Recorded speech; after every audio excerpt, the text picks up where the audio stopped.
ስፔሻሊ ሰዎች ስፖርት ሰራ ብረት እንዴት ከፍለ ብረት ተሸከማለ ምናምን ይላል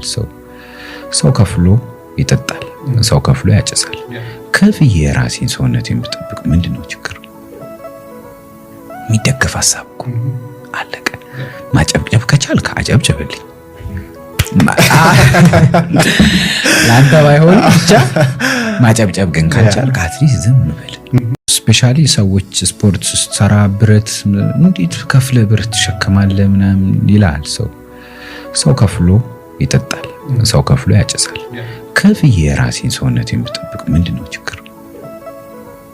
የሚደገፍ ሐሳብ እኮ አለቀ ማጨብጨብ ከቻልክ አጨብጭብልኝ ላንተ ባይሆን ብቻ ማጨብጨብ ግን ካልቻልክ አትሊስት ዝም በል